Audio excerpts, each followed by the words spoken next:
Absolutely no one expected to see this from him. I don't even know where this came from, as Habs prospect Filip Eriksson is not only lighting it up in the SHL preseason, but he is all of a sudden out of nowhere playing top line minutes in the preseason for the SHL, despite last year splitting his time between the main club and the junior club with his new team Luleå. He's looking to set the world on fire this year. We got to dive into what Filip Eriksson has been doing, an unheralded Habs prospect, but also a very interesting take from a few people on Adam Engstrom and how he could very well jump one pretty high profile Habs prospect in the pecking order this year, and some unbelievable praise from Laval head coach Pascal Vincent on Jacob Fowler. You don't want to miss what's coming up on this episode of Habs Digest. And let's start with Jacob Fowler because, look, Jesse, we know Jacob Fowler. He is beloved on this channel. Beloved in the Habs fandom, right? This guy is so phenomenal. One of, if not the top goalie prospect in all the NHL for good reason. And Pascal Vincent recently had this to say, quote, "This guy could be a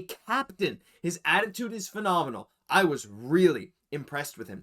And what I love the most about this is not your typical compliment of a player, Jesse. How unique is it to hear that your goalie could be a captain? We knew Jacob Fowler had the right mindset for the pros. We've known that from the start, but I just find this beyond cool, honestly, on the grand scheme of compliments you could give someone. And so incredibly rare, just because we never hear this. And just right now, Pascal Vincent showering this praise on Jacob Fowler, calling him captain material. Josh, it's bringing me Carey Price vibes, because we know that Carey, he never officially got the C, but there was many years, even kind of before Weber came, where we kind of knew that Carey Price was the unofficial captain of this team going forward. So there is a precedent. Again, we're going back. It seems like this Habs generation, while we're progressing, we're bringing all those great elements from the past, and we're just really we got the new Guhle, we got the new Carey Price on the team with Jacob Fowler, Lane Hutson, etc. It just keeps continuing right now. But again, like him just being a pro through it and throughout, like besides wearing the C, like we got some strong leadership in Montreal. I'm not worried about that as much, but it's more the implications for his pro career. I'm just saying this is how the guy carries himself. He knows when to speak, and even just as importantly, when not to speak, and just those little nuances of being a pro and being a good locker room guy. We know that's so important, the culture of the Montreal Canadiens, and just obviously Jacob Fowler being such a high character guy, bringing that to that team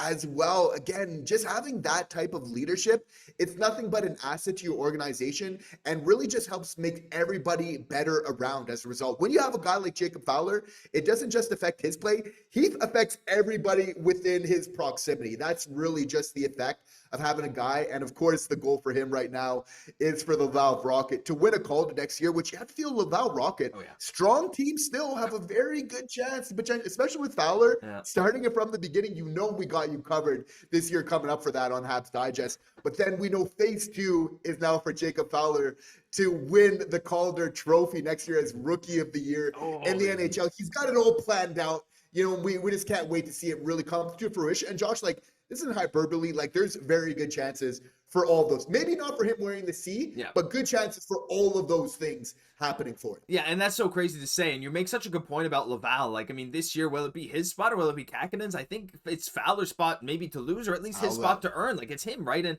again, just the performance last year was so good. And this team that added so many talented players, like, you know, you bring in Mark Del Geyser, you still have so many good prospects that you brought back Alex Belzil. You got so many good prospects as well that are like, just can't crack the Habs. They're sticking around in Laval. So such amazing stuff to see from Jacob Fowler. Leave your thoughts down below. Captain material, that's crazy to say for any goalie, let alone a 20-year-old. That just shows, like you said, it's not just about how that affects him. He's leading by example with work ethic, but how it affects the team too. But there's one other guy that is in Laval that I want to touch on right now, Jesse, and that is Adam Engstrom. And look, there's been a lot of talk around Adam Engstrom for pretty good reason, because he's a very talented player. But I want to just have a look at what Patrick Bexell said and what Andrew Zadarnowski recently said on Twitter. Now, this is just a little quick bit here, but I found it very interesting. Patrick saying he asked Adam Engstrom if he was ready for another season in the AHL, and I can say that while his voice said yes, his eyes had a very different answer as he gears up to surprise people. And Andrew Zadarnowski went as far as to say, going to call it right now,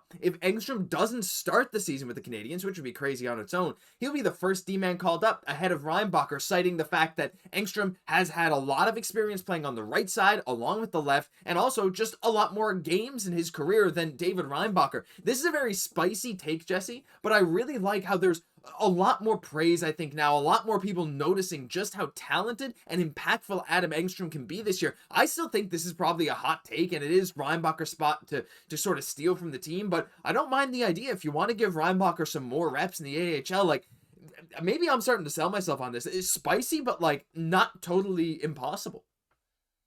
Not impossible. I'm going to go with Reinbacher first, being a Montreal Canadian, then Engstrom, because he's just a total unit. That being said, we really like Adam Engstrom here on the channel. Josh, you've been singing his praises in particular. Like you're saying, this guy's not just an NHLer, but is going to be really good at the next level. And everything that we're seeing right now, the eye test, is just confirming that in spades.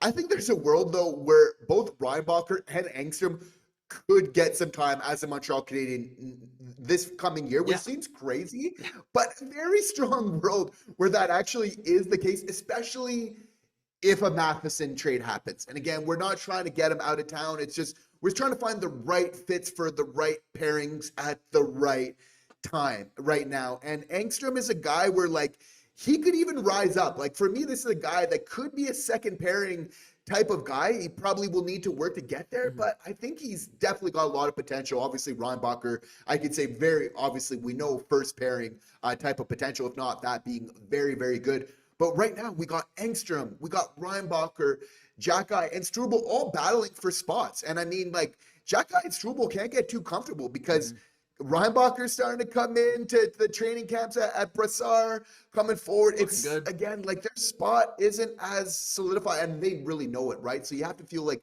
they're going to be on their game, knowing that competition coming up. And that's what really just raises up the floor for everybody. When everybody knows they need to compete and really earn their spot all the time, it's really a positive thing. You don't want too much of that competition. I think we'll need to take care of that at some point.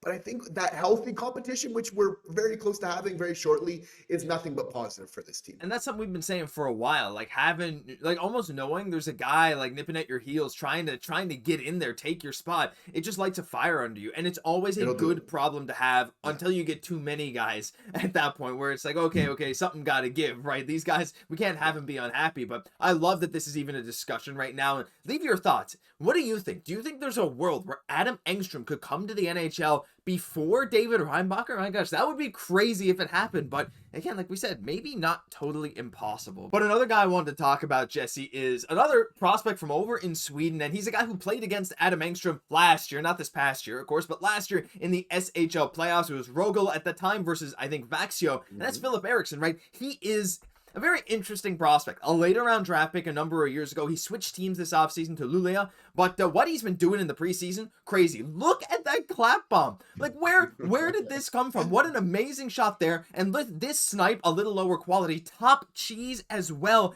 Filip Eriksson is a very interesting guy, and you can see he was listed on the top line right wing in his last SHL preseason game. That was that last snipe you saw came from that game where he was the top line right wing. And he also came up as a center, not necessarily getting those reps right now, but still. Now, this doesn't necessarily mean he will play top line in the regular season, but kind of out of nowhere, Jesse, Filip Eriksson's getting a bit of praise. Byron Bader, we use his models all the time. He's a sixth rounder. Eriksson might have the goods. Comparing him to Christian Dvorak is one of the full comps for NHLer probabilities. Filip Eriksson's NHLer probability has skyrocketed the last 2 years, now playing first line in the preseason. I mean, maybe this is a crazy thing to project, Jesse, but it's always really fun when these guys come almost out of nowhere, and he's 4 points in 3 preseason games with 2 goals. I mean, he's at least worth keeping an eye on. This was, in my mind, very unexpected.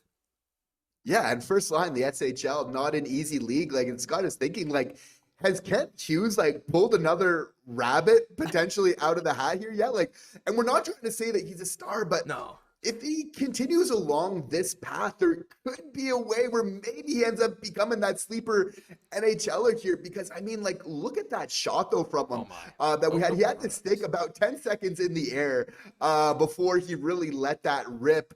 Again, this is a guy that wants the puck. He knows it, that it's coming to him, and just being able to let it rip. So his shot right now is really a strength, and sometimes that can make you can get to the NHL off a really good shot, but the fact is that he also reads the game well too. Like he's good positionally as well. He's not just kind of like a power play merchant. He plays on the PK as well. So he's had a slow start. We're not trying to say that, you know, he was kind of like a second round selection. He was later round, and it's been a kind of tough sledding for him a little bit there.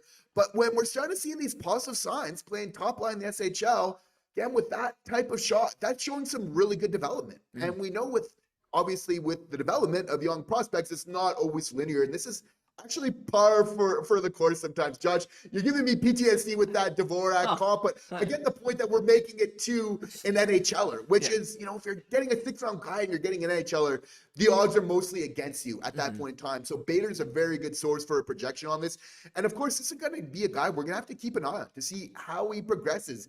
Can he earn that entry-level contract like how a Vincent Roar did, where things weren't always going well for him, but he just kept putting in the work. He kept pushing, as Martin St. Louis said, you know, when good things really came to him as a result there. So going to be really interesting to see and keep an eye, because Josh, like, that shot is intriguing. Like, even if we saw Demidov pulling off a one, we'd be like, wow, like he really let that rip. Yeah. You know, like this, again, like the shot, like you got to respect it for what it is, which is why we're going to have to start keeping a little bit closer an eye on this prospect. Yeah, that's wild. And you know what? Hey, a good shot with a good mind for the game, and you add a little bit of good forechecking in there, you know, you get these sleeper guys like an Emil Heineman, who, again, was not really projected as an NHLer for years. He bounced around to other teams before landing in Montreal, and guess what? It was his shot, his physicality, and his work ethic. Now, Eriksson's a bit on the smaller side. I believe some places have him listed as 6 foot now instead of 5'11". Still pretty skinny at the same time, but, like, if you can find some decent forechecking game and have that kind of good shot, it can spell some good things for you. So, like, again,